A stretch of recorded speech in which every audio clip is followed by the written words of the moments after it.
प्रिय विद्यार्थियों, अंकुर digital lessons में आपका स्वागत है। आज हम इस वीडियो में क्लास 11th हॉर्नबिल का चैप्टर द एडवेंचर समझेंगे।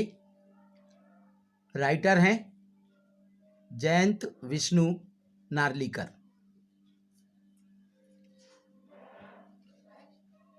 द एडवेंचर का मतलब होता है रोमांचकारी कार्य या अपूर्व अनुभव।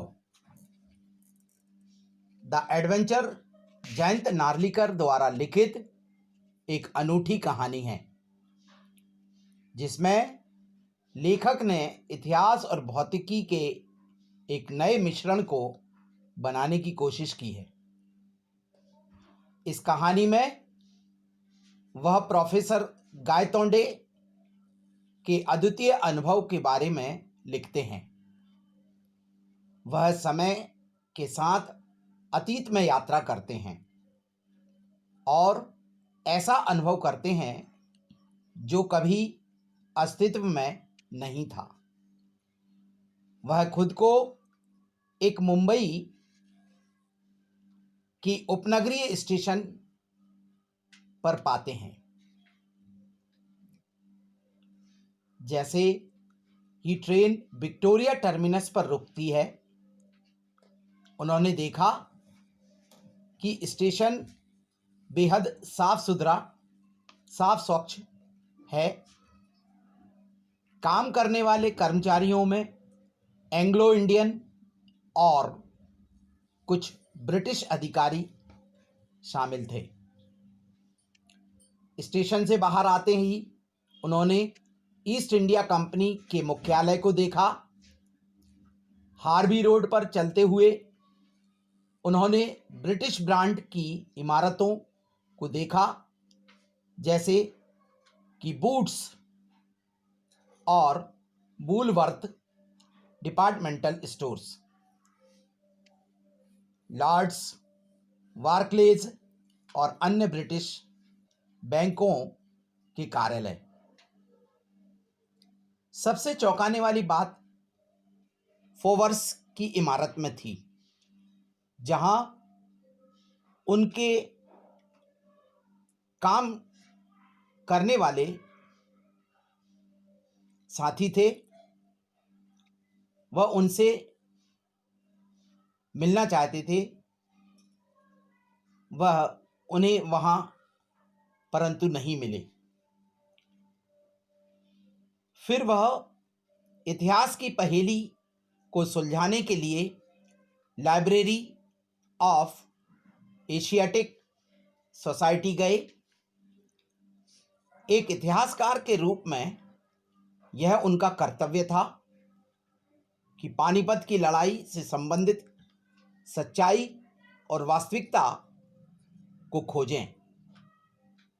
वह पानीपत की लड़ाई का विवरण जानना चाहते थे।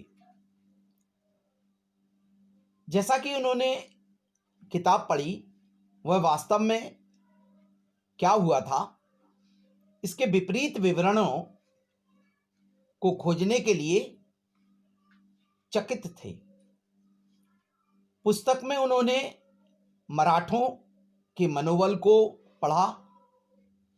उनके नेता विश्वासराव ने दुश्मन की रक्षा पंक्ति को सफलतापूर्वक इतने सारे गोलियों से बचाकर तोड़ दिया था। इस प्रकार वे अब्दाली के सैनिकों को हराने में सफल रहे। न केवल मार्तस ने अब्दाली के सैनिकों को हराया था, बल्कि उन्होंने अंग्रेजों को भी रोक रखा था। उन्होंने उत्तर भारत में अपना राज्य सफलतापूर्वक स्थापित कर लिया था और राजनीतिक तीक्ष्णता के माध्यम से भारत को समृद्धि और शक्ति में पहुंचा दिया। उन्होंने वित्त, रक्षा और अंतर्राष्ट्रीय व्यापार जैसे सभी क्षेत्रों में भारत का प्रबंधन कुशलतापूर्वक किया था।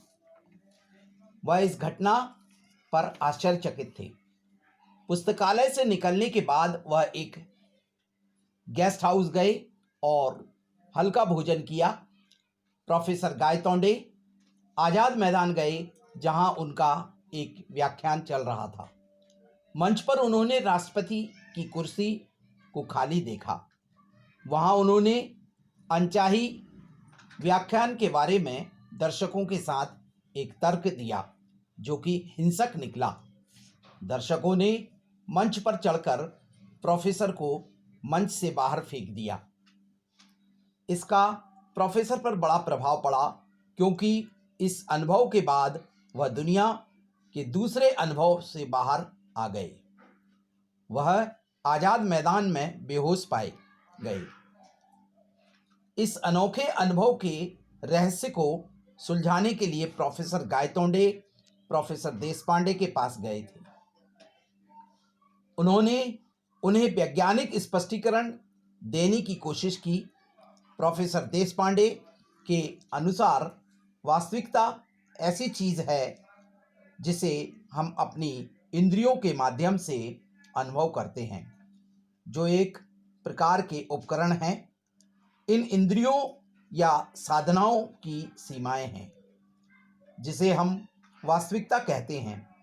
उसमें अन्य अभिव्यक्तियां या आयाम हो सकते हैं। भौतिकविदों ने पाया है कि दुनिया के अलावा कई ऐसी दुनिया हैं जो हमें अपनी इंद्रियों के माध्यम से देखते हैं। उन्होंने परमाणुओं की छोटी प्रणालियों और उनके कणों पर प्रयोगों के दौरान कुछ चौंकाने वाला भी तथ्य पाया है। इन प्रणालियों का व्यवहार अप्रत्याशित है। इस नियतांक की कमी कहा जाता है। इस कानून को ध्यान में रखते हुए यह कहा जा सकता है कि जिसे हम वास्तविकता कहते हैं, वह दूसरी दुनिया में अलग हो सकता है। देशपांडे के अनुसार पानीपत की लड़ाई के बारे में अपने अनूठे अनुभव के दौरान गायतोंडे ने एक दुनिया से दूसरी दुनिया में संक्रमण किया।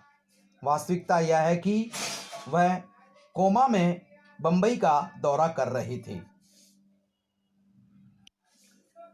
उनके साथ एक दुर्घटना हुई और वे कोमा में चले गए।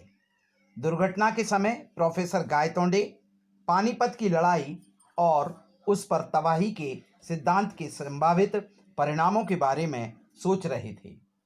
उन्होंने इतिहास को भी बदल दिया, जिसमें भारत कभी भी अंग्रेजों का गुलाम नहीं बना था। उसने यह भी पाया कि मराठों ने पानीपत में अब्दाली के सैनिकों को हराया था। जब वह कोमा में थे, उस समय उनकी चेतना में ब्रिटिश भारत का अनुभव था, जिसे वे हमेशा देखना चाहते थे। लेकिन वास्तव में ऐसा भारत कभी अस्तित्व में नहीं था। यह प्रोफेसर गायतोंडे के दिमाग में ही मौजूद था। Okay student, thank you.